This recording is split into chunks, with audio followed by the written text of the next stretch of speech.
Tapi sebelumnya saya memperkenalkan diri sejenak. Tadi disebutkan oleh moderator nama saya Mukhlasin. Pak Angga manggil saya Mbah Mukhlasin. Dan saat ini saya Ketua SPI Lampung, Serikat Petani Indonesia Provinsi Lampung. Yang kalau kita bicara masalah pangan, kita lebih bicara tentang kedaulatan pangan, bukan kemandirian pangan. Ada beberapa hal penting yang membedakan antara kemandirian dan kedaulatan.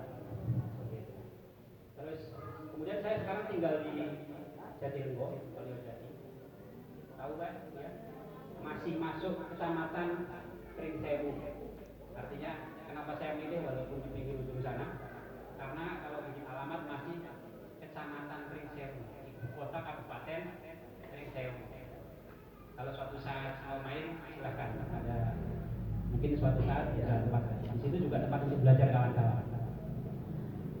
Kemandirian pangan yang sudah diperdakan oleh Provinsi Lampung sebenarnya mempermudah kawan-kawan ibu untuk mungkin mengakses program atau apa. Tapi saya tidak ingin bicara masalah mengakses program, karena pada saat kita bicara kemandirian pangan seperti yang ada di Perda itu, kalau kami lebih menyukai kedaulatan pangan ya, agak berbeda antara kemandirian dan kedaulatan. Kalau kita bicara kedaulatan, maka semuanya seharusnya berasal dari kita. Bagaimana kita kemudian bisa membuat benih sendiri. Kalau zaman dulu, bapak-bapak kita, mbak-mbak kita, hampir semuanya benih-benihan itu dibuat sendiri, tidak beli. Iya Pak. Bahkan padi, pada saat misalnya menjelang panen, orang itu sudah militi, sudah mencari benih yang bagus, yang batang pokoknya bagus, yang malainya panjang, itu disortir. Masuk ke sawah, melihat yang kualitasnya bagus, yang tidak kena hama, tidak kena penyakit, kemudian dijadikan benih. Kalau sekarang, kalau tidak beli kampilan, itu katanya tidak bagus. Padahal kadang-kadang juga kita beli kampilan juga tidak bagus juga. Seperti itu ya. Padahal yang paling bagus adalah memilih sendiri. Lahan kita bisa melihat, oh ini kualitasnya bagus, malainya bagus. Seperti itu ya. Terus kemudian dia gampang terserang penyakit, dan akhirnya kita mengetahui kan kalau orang Jawa, bahkan mungkin bukan hanya orang Jawa ya, kita itu udah biasa bebek, bobot, ya. Wong mau nikah aja itu ini kamu dikit. Bapaknya sopo, mbaknya sopo, diurut kan gitu kan. Begitu juga masalah tanaman sebenarnya. Jadi memang kedaulatan pangan diawali dari benih bibit yang seharusnya milik kita sendiri, tidak harus beli. Karena apa mungkin ya? Mungkin kok zaman dulu nggak ada kita itu beli sayuran, padi apapun tidak ada yang ada. Tapi kita turunkan sendiri. Secara alami bisa mungkin. Kalau sekarang orang nanam jagung itu, kalau misalnya nggak beli kampilan, katanya nanti bolong-bolong. Sebenarnya tidak juga. Kalau kita kemudian punya ilmunya, ilmu turunan orang-orang tua kita itu benar diterapkan. Tapi kalau misalnya tidak, ya tidak akan mampu. Ilmu titen kalau orang zaman dulu dan sebagainya. Jadi terus kemudian bagaimana kita juga membuat pupuk sendiri. Kalau selama ini setiap musim tanam orang ribut dengan kelangkaan pupuk, mahalnya pupuk, biaya produksi tinggi. Terus kenapa kita tidak berpikir untuk membuat pupuk sendiri? Apa bisa? Bisa. Apakah kemudian punya kualitas yang seimbang dengan pupuknya? Bisa? Tidak. Asal kita tahu ilmunya. Kalau tidak tahu ilmunya ya pasti tidak bisa. Terus apakah bisa belajar? Bisa. Sangat bisa. SPI menyelenggarakan pendidikan seperti itu, yang kemudian bagaimana belajar bersama dengan kawan-kawan petani supaya kemudian mampu membuat benih sendiri, membuat pupuk sendiri. Itu diawali yang kita maksud dengan kedaulatan. Setelah pupuknya, apakah pada saat ada serangan hama, penyakit, kita perlu beli racun? Kalau menurut saya tidak. Racun alami itu banyak di alam kita bisa membuat sendiri. Sebenarnya kalau menurut teori ilmu agroekologi atau ilmu tentang pertanian yang berbasis lingkungan, meracun tanaman yang disebut pencegahan itu tidak ada, bohong. Saya tanya sama Mbak Fitri misalnya, Mbak Fitri namanya ya, Mbak Fitri, kalau Mbak Fitri tidak flu, kira-kira minum obat flu nggak? Enggak kan?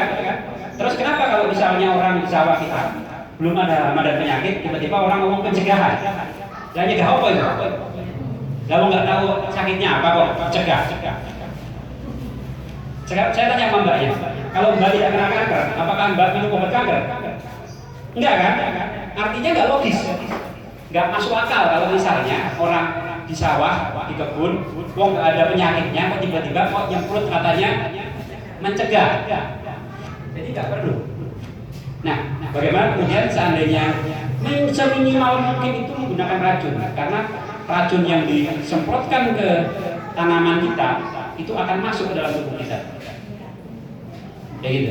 Kira-kira ibu-ibu tiap hari makan racun nggak? Makan. Kerosot sebenarnya ya. Tapi tetap makan. Tetap makan. Ya? Nggak ada lagi. Mau bisa buat supaya kata tidak ada lagi itu bisa hilang? Mau? Nah, kalau mau ada Pak Angga, ada Pak Sekretaris apa namanya? Demokrat yang mungkin suatu saat bisa membantu misalnya kalau tidak bisa lewat program ya mandiri sendiri kita gitu loh.